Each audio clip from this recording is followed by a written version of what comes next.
پر حیران کن بات یہ تجزیہ کیجئے.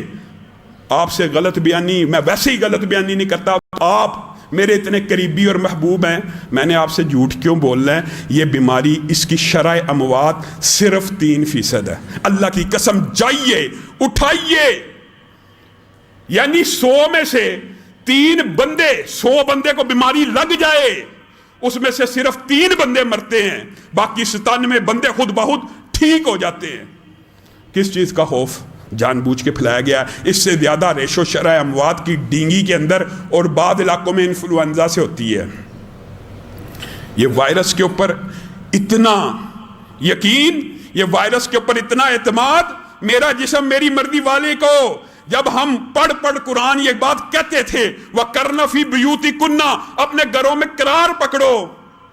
اللہ کی بات نہیں ماننی، اللہ کی بات اللہ کی کیوں ماننی ہے؟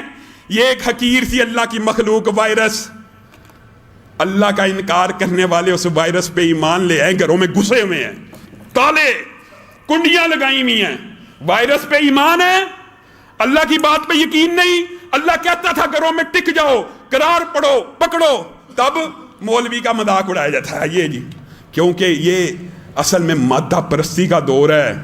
ڈاکٹر نے کہا وائرس ہے، ایمان آ گیا. اللہ نے، مولویوں نے، علماء نے آوازیں لگائیں فحاشی بدکاری کے اڈے بند کر دو، اللہ کے عذاب آ جائیں گے.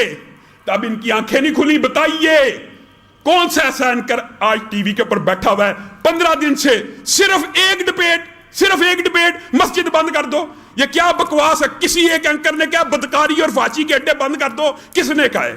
سب سے زیادہ کرونا تیزی سے پھیلتا ہے تو بدکاری اور فحاشی کے اڈے سے پھیلتا ہے. جائیے تحقیق پڑھیے، اٹلی کے اندر سب سے زیادہ کرونا تیز پھیلنے کی وجہ بوسو کنار ہے. بوسو کنار ہے، بدکاری اور فحاشی کے اڈے ہیں. وہ پاکستان میں بند نہیں ہونے چاہیے، مسجدیں بند کر دینی چاہیے. جب مادیت کو حالی دیکھا جائے روحانیت سے نکال کے، پھر یہی نتیجہ نکلتا ہے. اس قدر خوف، آپ نے ڈرنا نہیں ہے، آپ نے گھبرانا نہیں ہے. یہ بات نہیں میں آپ کو احتیاطی تدابیر سے روک رہا ہوں، یہ بھی بات ہے بھی پراپاگنڈا. بتائیے الحمدللہ آپ سارے بیٹھے ہیں، مسجد میں آئے ہیں، سینیٹائزر استعمال کیا ہے، ساروں کو ماسک ملا. احتیاطی تدابیر یہ ہوتی ہیں، یہی احتیاطی تدابیر ہسپتالوں میں ہیں. عجیب و غریب فلسفہ، عجیب و غریب فلسفہ ہے پاکستان کے اندر. افسوس کی بات یہ ہے، میرا حنفی بھائیوں سے بھی ایک گلہ ہے، آپ نے پہلے ہی فتوے دیے ہوئے ہیں کہ 50% ملک میں تعداد عورتوں کی، عورتیں مسجد میں نہ آئیں. اس کا مطلب ہے 50% آبادی تو مسجد میں آتی ہی نہیں، اور باقی مردوں میں سے کتنے فیصد مسجدوں میں آتے ہیں؟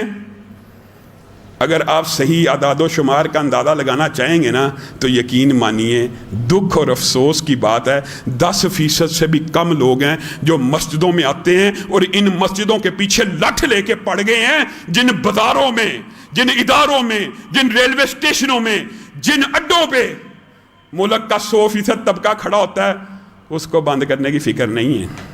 صرف مسجد کے خلاف پروپیگنڈا، صرف الحاد کی سوچ. الم تر کیف فعل ربک باصحاب الفیل. اللہ نے، ہم جب یہ پڑھتے تھے آتا تھا دل میں یہ بات، اللہ نے کیسی چھوٹی چھوٹی کنکریوں سے اتنے اتنے بڑے ہاتھی کیسے برج الٹائے ہوں گے. آج نظر نہ آنے والی مخلوق کے ذریعے امریکہ، اٹلی اور چائنا کی بربادی دیکھ کر اللہ پہ ایمان بڑھ جاتا ہے، اور بعض بدبختوں کا وائرس کے اوپر ایمان بڑھ جاتا ہے. اللہ پہ ایمان بڑھنا چاہیے. شیطان تو بندہ مومن کے اندر خوف پیدا کرتا ہے. فلا تخافوہم، اللہ کہہ رہا ہے اس سے نہیں ڈرنا، وخافونی، مجھ سے ڈرنا ہے. ان کنتم مؤمنین، اگر تم مومن ہو. اللہ کی قسم حق رب کا تھا، رب کا یہ حق ہے، اس سے ایسے ڈرا جائے. کیسے ڈرنا چاہیے ایمانداری سے بتائیے؟ جیسے رسول اللہ صلی اللہ علیہ وسلم ڈرتے تھے، یا جیسے فرشتے ڈرتے تھے، یا جیسے جبریل امین ڈرتے. اللہ جب کوئی حکم آسمان سے نازل کرتا ہے نا تو فرشتے اللہ کے خوف کی وجہ سے وہ حکم سننے سے عاجز اور قاصر آ جاتے ہیں. ایسی اللہ کی ہیبت طاری ہوتی ہے ان کے اوپر. حدیث کے الفاظ آتے ہیں، اپنے پروں کو پتھروں پہ مارتے ہیں. یعنی آواز کی مشابہت اللہ کے نبی نے ہمیں بتائی ہے. اپنے پروں کو جب پھڑپھڑاتے ہیں نا، ان پروں میں سے ایسی آواز آتی ہے، اگر تم کوئی بڑی زنجیر کسی پتھر کے اوپر مارو نا، آواز آتی ہے نا، زنجیر اگر پتھر پہ ماری جائے، جس طرح وہ آواز ہے نا، فرشتوں کے پروں کی گھبراہٹ اور خوف کی وجہ سے ایسی آواز نکلتی ہے، اللہ کے خوف کی وجہ سے. جو اللہ کی نافرمانی کرتے ہی نہیں، وہ اللہ سے ایسے ڈرتے ہیں. بتائیے جبریل امین سے بڑا رسول، پیغمبر، فرشتہ کوئی ہو سکتا ہے؟ اور بعد میں یہ فرشتے آپس میں پتہ کیا کہتے ہیں؟ اللہ نے کیا کہا تھا، اللہ نے کیا کہا تھا. خوف اتنا ہوتا ہے کہ سمجھ نہیں پاتے، ایک دوسرے سے کنفرم کرتے ہیں کیا آرڈر آیا ہے. ابوبکر بیٹا پنکھا چلائیں. اللہ سے کنفرم کرتے ہیں اللہ نے کیا آرڈر دیا، فرشتوں سے کنفرم کرتے ہیں. اور جبریل امین کے بارے میں صحیح حدیث، حیران رہ جائیں گے، رب کا خوف ایسا ہونا چاہیے تھا. کیا حدیث ہے، سنی ہوئی ہے نا. اللہ رب العزت جب جبریل امین کو ابھی کوئی حکم نہیں دیتے، ابھی حکم نہیں دیا، کیا کہتے ہیں؟ اے جبریل، صرف یہ کہتے ہیں اے جبریل.